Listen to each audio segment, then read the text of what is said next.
All right, we're ready to go. All right, who's been to our ED before? When I think everyone here has, and in the ED, we always hear cries of, "Where is my doctor? When is a doctor going to come see me?" We have a national physician shortage in this country, and it was when I was a young boy, my mom had to go to the ED, or the emergency department, for a serious medical emergency, and it set me on this path to want to pursue medicine to directly solve that issue. And so I had spent years in my medical training, and this is kind of a chart here of how long it takes to go from a pre-med to a fully licensed physician.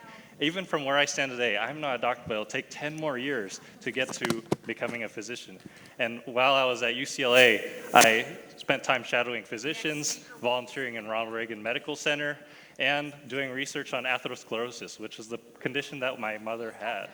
And the reason why I'm here today is because I want to talk about a very critical piece of medical training, which is residency.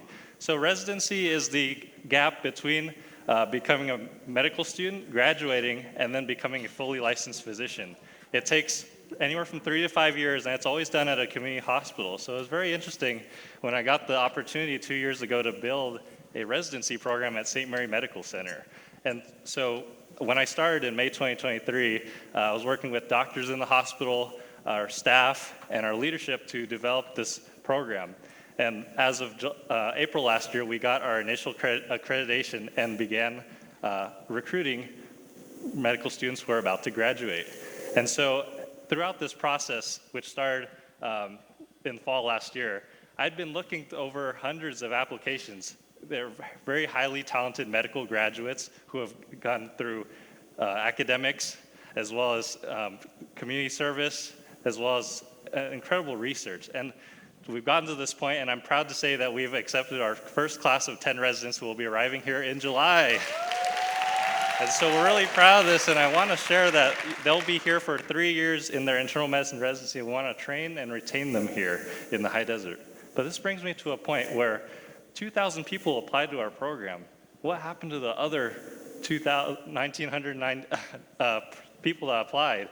What happens to their legacy and their hard work and compassion? There are tens of thousands of medical students in this country that are applying to residency right now that have extremely great extracurricular backgrounds, academics, but not everyone will make the cut. And it turns out that on the other side, there is a serious gap in physician coverage in the whole country. So as the population grows, we're going to see a higher and higher need for a doctor. And so what gives? There's going to be some sort of bottleneck here. Medical students are dying to get into medical school. Patients are dying in the hospital waiting for their doctor. There's got to be some sort of bottleneck going on. So in this role that I have, I found out something very, very interesting, which is that Medicare, the thing that funds old people's health care, is actually the thing that funds every single residency program in the nation to the tune of $15 billion.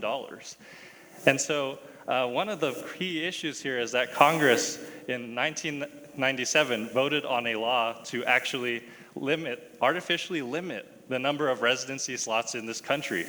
And we have 5 years to build all of the residency slots within our hospital. And so the clock is ticking. It already took us 2 years to build this internal medicine residency program. As we continue to create more and more programs at this hospital, at St. Mary's, we anticipate that we have a very small window to work with. And this sheds light on big institutions like UCLA, where I went, and USC, which have tons of residency slots when they were created in the 90s, but they've expanded in the past 20 years, and they haven't been able to expand their slots since then. And so this is a huge call to action for us, and I know that now we have legislators in this room. This is a serious issue where we need to advocate for more residency slots in this country. I fear for the worst in our future of healthcare. Private companies like Amazon are taking over with things like One Medical. The privatization of healthcare could lead to things that we don't even know will happen in the medical field. And it's so important that we can work today to reverse this issue of long wait times, long appointments, by advocating for more residency positions in this nation. So again, my name is Henry Phan. Thank you. and let's get started now.